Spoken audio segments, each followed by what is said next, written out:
பரிசுத்த நாமம் மகிமைப்படுவதாக. கிறிஸ்துவுக்குள் பிரியமான தேவனுடைய பிள்ளைகளே, உங்கள் யாவரையும் இயேசு கிறிஸ்துவினுடைய ஈடு இணையற்ற நாமத்தினாலே அன்போடு கூட வாழ்த்துகிறேன். கர்த்தர் உங்களை ஆசீர்வதித்து உங்களை காத்து பாதுகாத்து வழி நடத்துகிற கிருபைக்காக அவரை நன்றியுள்ள இருதயத்தோடு நீங்கள் ஸ்தோத்திரியுங்கள். கர்த்தர் நேற்றும் இன்றும் என்று மாறாதவர். அவர் உங்களை வழிநடத்துவதற்கு அவளோடு இருக்கிறார். கர்த்தரிடத்தில் உங்களை ஒப்புவிக்கும்படி அன்போடு வேண்டிக் கொள்கிறேன். ஆவியின் வரங்களை குறித்து நாம் படித்து கொண்டிருக்கிறோம். எல்லோரும் அதிகம் விரும்பக்கூடிய ஒரு சில வரங்களை இந்த நாளில் நாம் பார்க்க இருக்கிறோம். அந்த வரங்களை குறித்து வேதம் சொல்லுகிற காரியத்தையும் அந்த வரங்கள் எப்படிப்பட்ட காரியங்களை செய்கிறது என்பதை குறித்தும் சற்று சுருக்கமாக இந்த நாள் நம்ம பார்க்க இருக்கிறோம். நம் கண்களை மூடி ஜெபித்து ஒரு சிறிய ஜெபத்தை ஏறெடுப்போம். ஜெபத்திற்கு பின்பாக நாம் செய்திக்குள்ளாக கடந்து செல்வோம்.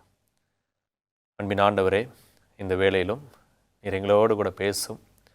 ஆவியின் வரங்களை குறித்து நாங்கள் தியானிக்க தேவனுடைய ஆவியானவர் எங்களுக்கு உதவி செய்யும்படியாக இயேசு கிறிஸ்துவியாக ஜெபிக்கிறனால தகப்பனே, ஆமென். பிரியமான தேவனுடைய பிள்ளைகளே, ஆவியின் வரங்கள் என்றால் நம்ம கடந்த செய்திகளிலே பார்த்தது போல உதவி செய்தல், ஆறுதல் சொல்லுவது, இதெல்லாம் யாருக்கும் அதிகமாக நினைவில் இருக்காது. வரங்கள் என்றாலே தீர்க்க தரிசனம் சொல்லுதல், அதிசயங்களை செய்தல், அற்புதங்களை செய்தல், குணமாக்குற ஒரு அனுபவம், இன்னும் பேய்களை துரத்துதல், பிசாசு பிடித்தவர்களை பிசாசுகளை விரட்டுதல், இது எல்லாம் ரொம்ப ஃபேமஸான ஒரு வரங்களாக ஜனங்களால் பார்க்கப்படுகிறது. கிறிஸ்தவ சமுதாயமும் அதெல்லாம் ஃபேமஸான ஒரு அவசியமான அத்தியாவசியமான ஒரு வரங்களைப் போல மற்றவர்களுக்கு முன்பாக காண்பித்து விட்டார்கள். ஆனால் வேதத்தில் எந்த ஒரு வரமும் மற்றொரு வரத்திற்கு குறைந்தது அல்ல, எல்லாம் சமமான கணத்தை உடையது என்று 1 கொரிந்தியர் 12ஆம் அதிகாரத்தில் வாசிக்கிறோம். அன்பே எல்லாவற்றிற்கும் மேலானது, அடிப்படையானது என்பதை நம்ம பார்த்தோம். இந்த நாளிலும் எல்லாரும் விரும்பக்கூடிய மேன்மையாக நினைக்கக்கூடிய வரங்களை நம்ம பார்க்க போகிறோம். அவர்கள் மேன்மையாக நினைக்கிறார்கள் என்பதற்காக நாம் அதை தாழ்த்தி பேசப்போவது கிடையாது. வேதம் என்ன சொல்கிறது என்றால் எல்லா வரங்களும் சமமானது. அந்த வரங்களையும் ஊழியத்திற்காகவே பயன்படுத்த வேண்டும். அதுதான் வேதம் சொல்லக்கூடிய ஒரே ஒரு ஆலோசனை. எந்த வரங்களாக இருந்தாலும் அது தேவனிடத்திலிருந்து வரக்கூடியதா பிசாசினிடத்திலிருந்து வரக்கூடியதா என்பதை சோதித்து பார்த்து அது தேவனிடத்திலிருந்து வருகிறது என்பதை அதனுடைய கனிகள் மூலமாக அறிந்து கொள்ள முடியும். பிசாசினிடத்திலிருந்து வருகிறதை அதனுடைய கனிகள் மூலமாக நாம் அறிந்து கொள்ள முடியும். மார்க் 16ஆம் அதிகாரத்தில் வாசிக்கும் பொழுது 16வது வசனம் இவ்விதமாக சொல்கிறது, விசுவாசமுள்ளவனாகி ஞானஸ்நானம் பெற்றவன் ரட்சிக்கப்படுவான், விசுவாசியாதவனோ ஆக்கினைக்குள்ளாக தீர்க்கப்படுவான். விசுவாசிக்கிறவர்களால் நடக்கும் அடையாளங்களாவன. அதாவது ஞானஸ்நானம் பெறுகிறவர்கள் விசுவாசம் உள்ளவர்கள் என்று மேலே வசனம் சொல்லும். இப்போ அவர்களே என்ன செய்வாங்க என்று சொன்னால் நிறைய அடையாளங்களை செய்வார்கள் என்று நம்ம பார்க்கிறோம். இந்த தொடர் முழுவதுமாக இந்த வசனங்களை மீண்டும் மீண்டுமாக நம்ம வாசித்திருப்போம். இந்த நாளில் எதற்காக நம்ம வாசிக்கிறோம்னு சொன்னால் அற்புதங்கள் அடையாளங்கள் விசுவாசிகளால் செய்யப்படும். வேதம் சொல்லக்கூடிய பதில் என்னவென்றால், விசுவாசிகளால் அற்புதங்கள் செய்ய முடியுமா என்றால் நிச்சயமாக செய்ய முடியும். அந்த விசுவாசிகள் யார் என்றால், விசுவாசம் உள்ளவனாகி ஞானஸ்நானம் பெற்றவன், அவர்களால் அதிசயங்கள் செய்ய முடியும்.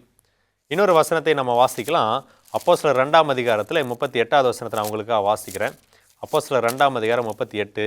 பேதுரு அவர்களை நோக்கி, நீங்கள் மனம் திரும்பி ஒவ்வொருவரும் பாவம் மன்னிப்புக்கென்று இயேசு கிறிஸ்துவின் நாமத்தினாலே ஞானஸ்நானம் பெற்றுக்கொள்ளுங்கள், அப்பொழுது பரிசுத்த ஆவியின் வரத்தை பெறுவீர்கள். அன்பான தேவனுடைய பிள்ளைகளே, இந்த வசனத்தில் நம்ம வாசிக்கிறோம், ஞானஸ்நானம் பெறுகிறவர்கள், உண்மையான மனம் திரும்புதலின் அனுபவத்தோடு ஞானஸ்நானத்தை பெறுபவர்கள் ஆவியின் வரங்களை பெற்றுக்கொள்ள முடியும். இந்த அதிகாரத்திலே பேதுருவினுடைய அனுபவம், பேதுருவினுடைய வார்த்தைகளை நம்ம வாசிப்போமே. 22வது வசனம், அதே அப்போஸ்தலர் 2ஆம் அதிகாரத்தில் 22வது வசனம், இஸ்ரவேலரே, நான் சொல்லும் வார்த்தைகளை கேளுங்கள். நீங்கள் அறிந்திருக்கிறபடி நசரேயனாகிய இயேசுவை கொண்டு தேவன் உங்களுக்குள்ளே பலத்த செய்கைகளையும் அற்புதங்களையும் அடையாளங்களையும் நடப்பித்து அவைகளினாலே அவரை உங்களுக்கு வெளிப்படுத்தினார். அற்புதங்கள் அடையாளங்கள் எதற்கு என்று சொன்னால் தேவனை வெளிப்படுத்துவதற்கு. நல்லா நோட் பண்ணி வச்சுக்கோங்க இந்த வசனத்தை. அற்புதங்களும் அடையாளங்களும் எதற்கு என்று சொன்னால், பலத்த செய்கைகளும் எதற்கு என்று சொன்னால் தேவனை வெளிப்படுத்துவதற்கு தான். ஆண்டவராகிய இயேசு கிறிஸ்துவை வெளிப்படுத்துவதற்கு தான் என்பதை தவிர வேறு எதற்காகவும் அல்ல. இன்னைக்கு நிறைய நேரத்தில் தனி மனித துதி, தனி மனிதர்களை உயர்த்துவதற்காக, பணம் சம்பாதிப்பதற்காக, எத்தனையோ இழிவான ஆதாயத்திற்காக அடையாளங்களையும் அற்புதங்களையும் நம்ம பார்த்து கொண்டிருக்கிறோம். அவங்களாம் அடையாளங்களையும் அற்புதங்களையும் செய்கிறாங்களே அப்படின்னா, வெளிப்படுத்தல் 16ஆம் அதிகாரத்தில் நாம் ஒரு வசனத்தை ஏற்கனவே கடந்த செய்திகளிலே வாசிச்சிருக்கிறோம். மீண்டுமாக அந்த வசனத்தை வாசிப்போம். வெளிப்படுத்தல் 16ஆம் அதிகாரத்தில் 13, 14 வசனங்களை வாசிக்கிறேன். அப்பொழுது வலுசரபத்தின் வாயிலும் மிருகத்தின் வாயிலும் கள்ளதீர்க்கதரிசியின் வாயிலும் இருந்து தவளைகளுக்கு ஒப்பான 3 அசுத்தாவிகள் புறப்பட்டு வர கண்டேன். அவைகள் அற்புதங்களை செய்கிற பிசாசுகளின் ஆவிகள். தேவனுடைய பிள்ளைகளே, விசுவாசிகளால் அற்புதங்கள் அடையாளங்கள் செய்யப்படும். வேதம் சொல்லுகிறது, இன்றும் விசுவாசிகளால் செய்ய முடியுமா என்றால் நிச்சயமாக செய்ய முடியும். எந்த இடத்தில் தேவையோ, எந்த இடத்தில் தேவனை வெளிப்படுத்துவதற்கு அற்புதங்களும் அடையாளங்களும் அவசியம் என்று தேவன் சித்தம் வைத்திருக்கிறாரோ அந்த இடத்தில் விசுவாசிகளால் அற்புதங்களும் அடையாளங்களும் நிச்சயமாக செய்யப்படும்.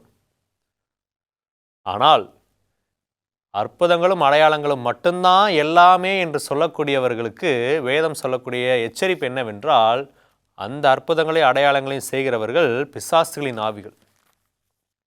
அன்பான தேவனுடைய பிள்ளைகளே, அப்போஸ்தலர் 2ஆம் அதிகாரம் 22வது வசனத்தை ஒருபோதும் மறந்து போகாதீர்கள். தேவன் உங்களுக்குள்ளே பலத்த செய்கைகளையும் அற்புதங்களையும் அடையாளங்களையும் நடப்பித்து அவைகளினாலே அவரை உங்களுக்கு வெளிப்படுத்தினார். இதுதான் ஆண்டவர் கொடுக்கக்கூடிய அற்புதங்களுக்கும் அடையாளங்களுக்குமான காரணம்.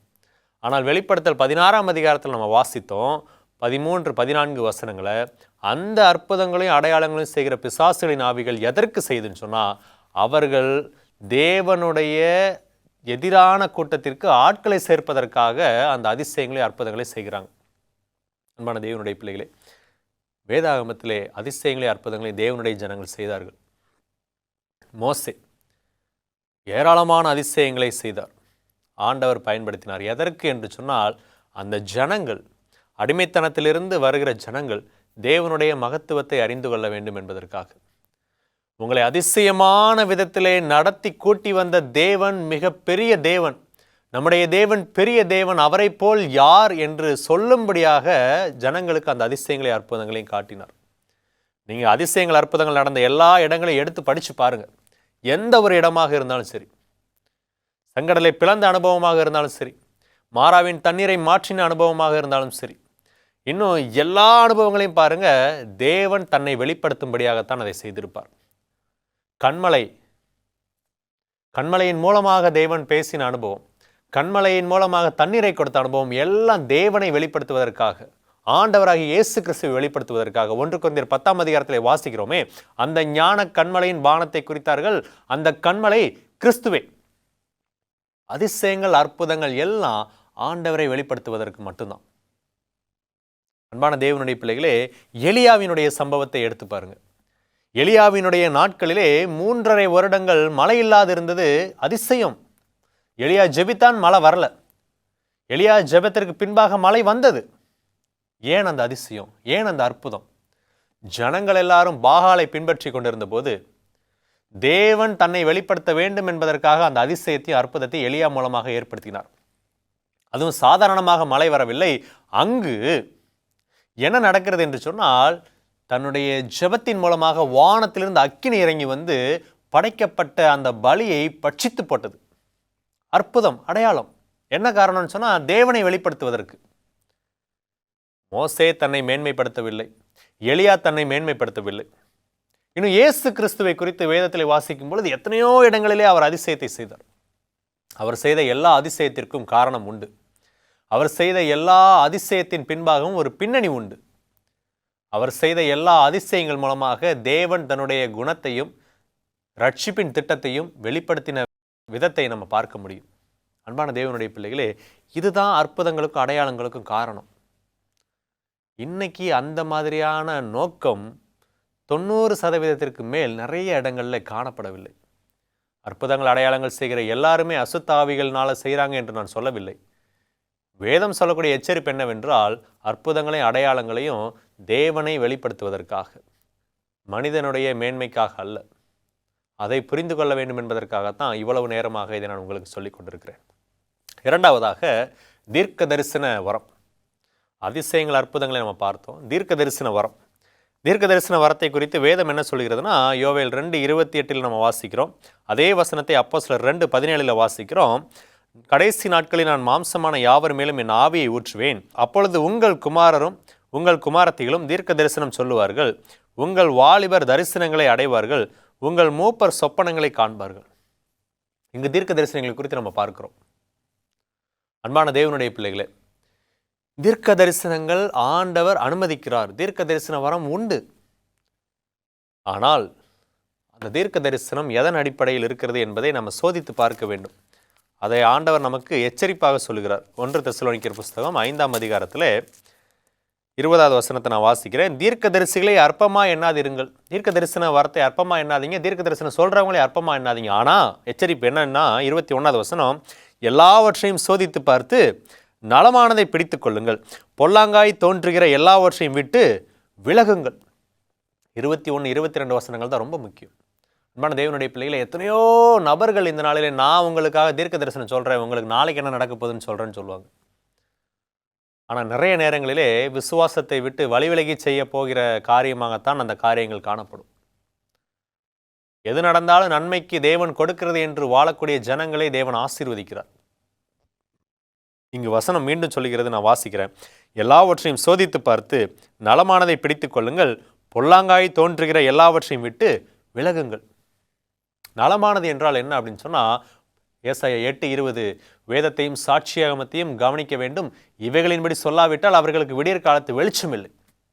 தீர்க்க தரிசன வரத்தை உடையவர்கள் பரிசுத்த வேதாகமத்தின்படி பேசுகிறார்களா? இன்னும் மத்தேயு 7ஆம் அதிகாரம் 20வது வசனத்தை வாசிக்கும் பொழுது, அவர்களுடைய கனிகளினாலே அவர்களை அறிவீர்கள். தீர்க்க தரிசன வரத்தை உடையவன் என்று சொல்லக்கூடிய ஒரு நபருடைய வாழ்க்கை எப்படிப்பட்டதாக இருக்கிறது? கனி கொடுக்கிற ஒரு வாழ்க்கை உடையவர்களாக இருக்கிறார்களா? சோதித்து பார்க்க வேண்டும். சோதித்து பார்த்து நலமானதை பிடிக்க வேண்டும். சோதித்து பார்த்து அவருடைய வாழ்க்கையில் கனிகள் இல்லை என்று தெரிந்தால் பொல்லாங்கானவைகளை விட்டு விலகுங்கள் என்று வேதம் சொல்கிறது. அன்பான தேவனுடைய பிள்ளைகளே, இன்னொரு வசனத்தை கூட நான் வாசிக்கிறேன். 1 யோவான் புஸ்தகம் 4ஆம் அதிகாரம் 1வது வசனத்தை நான் வாசிக்கிறேன். 1 யோவான் 4ஆம் அதிகாரம் 1வது வசனம். பிரியமானவர்களே, உலகத்தில் அநேகம் கள்ள தீர்க்கதரிசிகள் தோன்றியிருப்பதினால் நீங்கள் எல்லா ஆவிகளையும் நம்பாமல் அந்த ஆவிகள் தேவனால் உண்டானவைகளோ என்று சோதித்தறியுங்கள். இந்த சோதனை ரொம்ப ரொம்ப அவசியம். ஏனென்றால் எல்லாவற்றிற்கும் போலியை சாத்தான் கொண்டு வந்துட்டான். எப்படி அதிசயம் அற்புதத்திற்கு நம்ம பார்க்கும் பொழுது அந்த அதிசயமும் அற்புதமும் தேவனை வெளிப்படுத்த வேண்டும் என்று நம்ம பார்த்தோமோ, அதே போல தீர்க்க தரிசன வரத்தை உடையவர்கள் என்று சொல்லக்கூடியவர்கள் பரிசுத்த வேதாகமத்தின் வார்த்தைகளை பேசுகிறவர்களாக காணப்படணும். சத்திய வேதத்தை சத்தியமாக போதிக்கிறவர்களாக காணப்படணும். அவருடைய வாழ்க்கை கனி நிறைந்ததாக காணப்பட வேண்டும். மத்தேயு 7:20 அதை தான் சொல்லுது. நீங்கள் மத்தேயு 7:16 வாசித்து பார்க்கும்போது அது அழகாக தெரியும். அன்பான தேவனுடைய பிள்ளைகளே, நாம் இந்த சோதனையை சரியாக செய்யாவிட்டால் நாம் பொல்லாங்கானவைகளோடு சேர்ந்து பொல்லாங்கானவனாக மாறிவிடுவோம். தீர்க்க தரிசன வரத்தை பார்த்தோம். தீர்க்க தரிசன வரமும் உண்டு. ஆனால் நாம் அதை சோதித்து பார்த்து சரியா தவறா என்பதை ஆவியானவர் மூலமாக பகுத்தறிய வேண்டும். அடுத்த வரமாக குணமாக்கும் வரம். அநேகர் நோயோடும் அநேகர் வியாதியோடும் காணப்படுகிறார்கள். இந்த குணமாக்கும் வரத்தை குறித்து வேதம் என்ன சொல்கிறது? இயேசு கிறிஸ்துவை குணமாக்குகிறவராக நம்ம பார்க்கிறோம். Healer, healing ministry of Jesus Christ. தேவனுடைய குணமாக்கும் ஊழியம் மிக மிக மிக மேன்மையானது, வல்லமையானது, உன்னதமானது. ஆண்டவர் குணமாக்கின அந்த அதிசயங்களை எல்லாம் நீங்கள் வேதத்தில் வாசித்து பார்க்கும் பொழுது மிக மிக ஆச்சரியமாகவும் மனதை தொடக்கூடிய சம்பவமாகவும் இருக்கும். 12 வருடம் பெரும்பாடுள்ள ஒரு ஸ்திரீ ஆண்டவருடைய வஸ்திரத்தின் ஓரத்தை தொட்ட மாத்திரத்திலே சுகம் பெற்றாள். இன்னும் பிறவியிலிருந்து குருடனாக காணப்பட்டவனுக்கு கண் பார்வை கிடைத்தது. முடவனாக இருந்தவர்கள் நடந்தார்கள். குணமாக்கும் வரம். இந்த குணமாக்கும் வரம் ஆண்டவரால் இப்பொழுதும் செயல்படுகிறதா? நமக்கும் கொடுக்கப்பட்டிருக்கிறதா? ஆனால் வேதம் சொல்லுகிறது, அவர்கள் மார்க் 16ஆம் அதிகாரத்தில் நம்ம வாசித்த பொழுது அதெல்லாம் நம்ம வாசித்தோம். மீண்டுமாக ஒரு வசனத்தை நாம் வாசிக்கலாம். 17வது வசனம், விசுவாசிக்கிறவர்களால் நடக்கும் அடையாளங்களாவன, என் நாமத்தின் நிமித்தம் பிசாசுகளை துரத்துவார்கள், நவமான பாஷைகளை பேசுவார்கள், சர்ப்பங்களை எடுப்பார்கள், சாவுக்கேதுவான யாதொன்றை குடித்தாலும் அது அவர்களை சேதப்படுத்தாது, வியாதியஸ்தர்கள் மேல் கைகளை வைப்பார்கள், அப்பொழுது அவர்கள் சொஸ்தமாவார்கள். இது ஆண்டவர் கொடுக்கிற ஒரு வரம் தான். இந்த குணமாக்கும் வரத்தை இந்த நாட்களிலே நிறைய நபர்கள் பணமாக்கும் வரமாக மாற்றிக்கொண்டிருக்கிறார்கள். இங்கே வாங்க, அதிசயம் நடக்கும், இவ்வளோ போடுங்க, அதெல்லாம் ஆண்டவர் அருவருக்கிற காரியங்கள். அன்பான தேவனுடைய பிள்ளைகளே, தேவன் இலவசமாய் பெற்றீர்கள், இலவசமாய் கொடுங்கள் என்று தான் சீஷர்களை அனுப்பினார். எங்கேயுமே வந்துட்டு பணம் வாங்கிட்டு ஆசீர்வாதத்தை கொடுங்க, பணம் வாங்கிட்டு அதிசயத்தை பண்ணுங்கன்னு சொல்லவே இல்லை.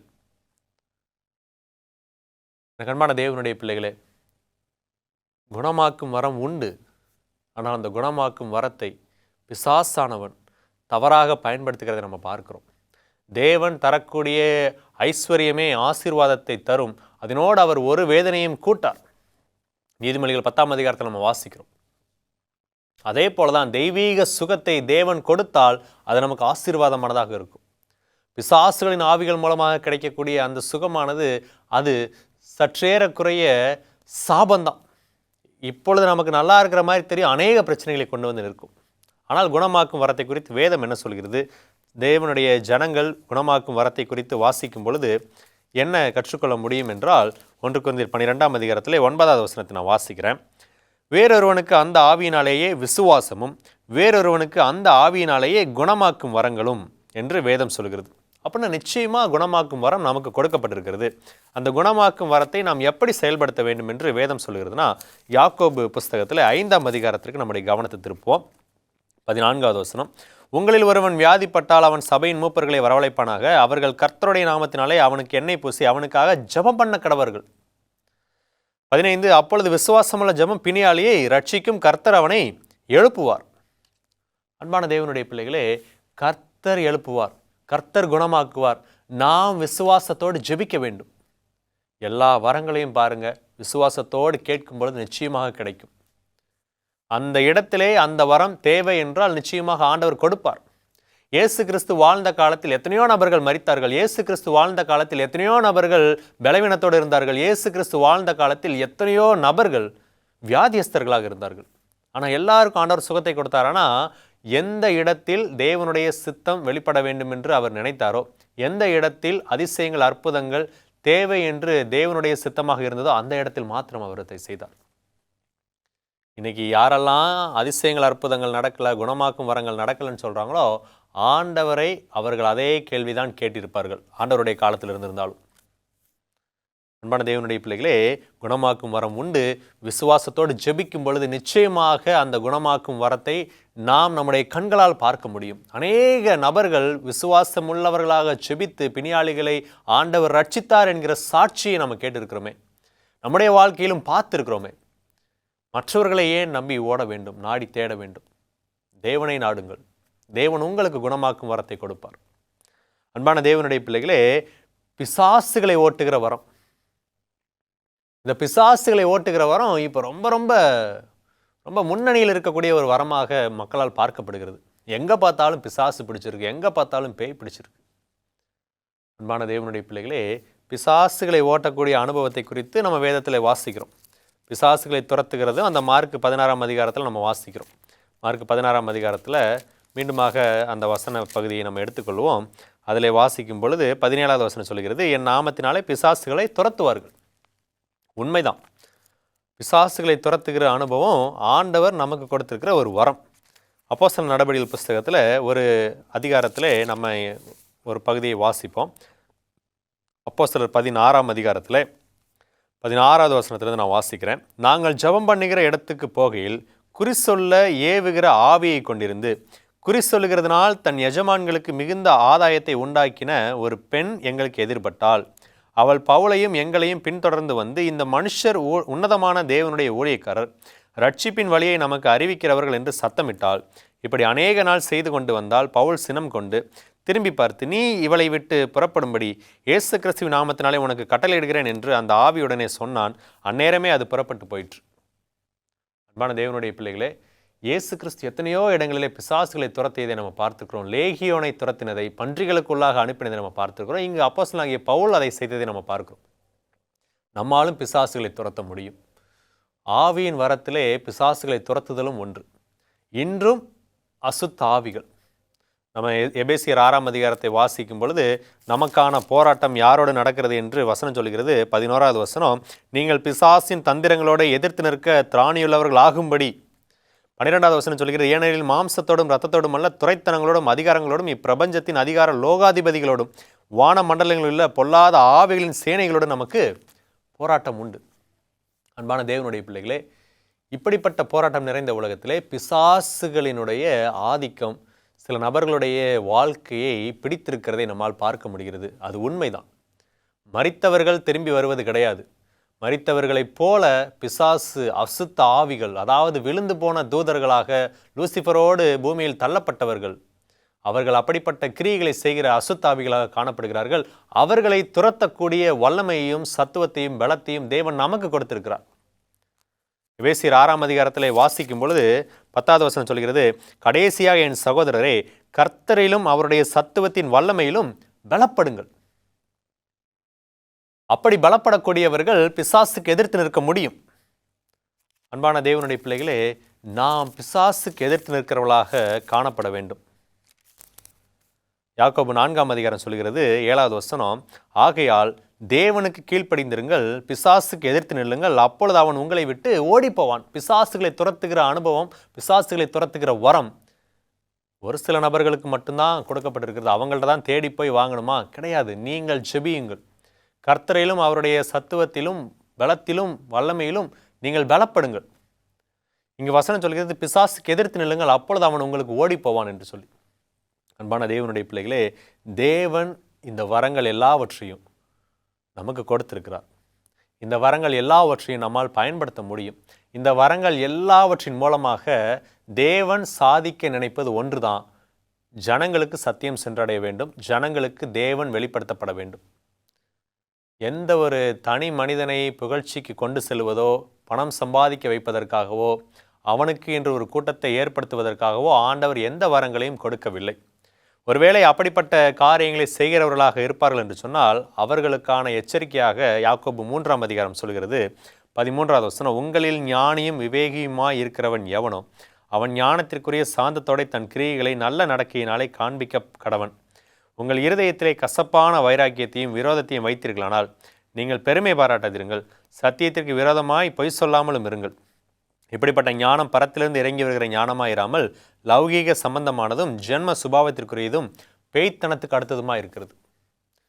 தேவனுடைய பிள்ளைகளே, நம்ம ஏராளமான வரங்களை இந்த நாளையில் தியானித்திருக்கிறோம். இந்த வரங்கள் எல்லாவற்றையும் தேவன் நமக்கு கொடுத்திருக்கிறார். இந்த வரங்கள் மூலமாக ஒரே காரியம்தான் நம்ம மனதில் இருக்க வேண்டும், தேவநாம மகிமைக்கென்று, தேவனுடைய சத்தியம் செல்லுவதற்கென்று, அவிசுவாசிகள் தேவனை அறிந்து கொள்வதற்கென்று இது பயன்படுத்த வேண்டுமே தவிர சுய எண்ணத்திற்காக சுய லாபத்திற்காக பயன்படுத்தக்கூடாது. அப்படி பயன்படுத்துபவர்களை சாத்தான் ஆட்கொண்டு சாத்தான் பயன்படுத்துகிறான். இந்த நாளிலே எனக்கு ஆவியின் வரம் வேண்டும் என்று வாஞ்சியோடு கேட்கிற ஒவ்வொரு பிள்ளைக்கும் ஆண்டவர் தர காத்திருக்கிறார். லூக்கா 11ஆம் அதிகாரம் 13வது வசனத்தில் ஆண்டவர் சொல்றார், பொல்லாதவர்களாகிய நீங்கள் உங்கள் பிள்ளைகளுக்கு கல்லுகளை கொடுக்காமல் அப்பங்களை கொடுக்கும் பொழுது பரமபிதா உங்களுக்கு பரிசுத்த ஆவியானவரை கொடுப்பது அதிக நிச்சயம் அல்லவா என்று ஆண்டவர் கொடுக்கிறார் வாக்குத்தத்தம். அன்பான தேவனுடைய பிள்ளைகளே, எல்லா வரங்களையும் நமக்கு கொடுக்க அவர் தயாராக இருக்கிறார். ஆனால் நாம் புரிந்து கொள்ள வேண்டியது என்னவென்றால், எந்த இடத்தில் அந்த வரத்தின் அவசியம் இருக்கிறதோ அந்த இடத்தில் அவர் நமக்கு கொடுப்பார். எந்த இடத்தில் எந்த வரத்தை பயன்படுத்தினால் தேவனுடைய நாமம் மகிமைப்படுமோ அந்த இடத்தில் நம் மூலமாக அந்த வரத்தை செயல்படுத்துவதற்கு ஆவியானவர் காத்து கொண்டிருக்கிறார். மற்றவர்களைப் போல இது இப்போ நடக்கலையே அது அப்போ நடக்கலை என்று யோசிக்காதபடிக்கு ஆண்டவருடைய நேரத்திற்கும் ஆண்டவருடைய சித்தத்திற்கும் காத்திருக்கும் பொழுது நாம் ஆண்டவருடைய ஆவியின் வரங்களை மிக நேர்த்தியாக வல்லமையாக பயன்படுத்த முடியும். தேவன் நம்மை ஆசீர்வதிப்பாராக. கண்களை மூடி ஜெபிப்போம். அன்பின் ஆண்டவரே, உம்முடைய வரங்களை குறித்து நாங்கள் தியானித்திருக்கிறோம். கர்த்தாவே, நாங்கள் இந்த வரங்களை குறித்த தெளிவான ஞானத்தோடு நீர் எங்களை பயன்படுத்த வேண்டிய விதத்தில் பயன்படுத்துவீர் என்று நாங்கள் ஒப்புக் கொடுக்கிறோம். உம்முடைய ஆவியின் வரங்களால் எங்களை நிரப்பும். ஞான வரத்தை நாடுங்கள் என்று நாங்கள் கொரிந்தியர் புஸ்தகத்தில் வாசிக்கிறோமே. தேவனே, நாங்கள் வரத்தை நாடுகிறோம், கொடுங்க, எங்களை ஆசீர்வதிங்க. இயேசு கிறிஸ்துவிலே ஜெபிக்கிறோம் நல்ல தகப்பனே. ஆமென்.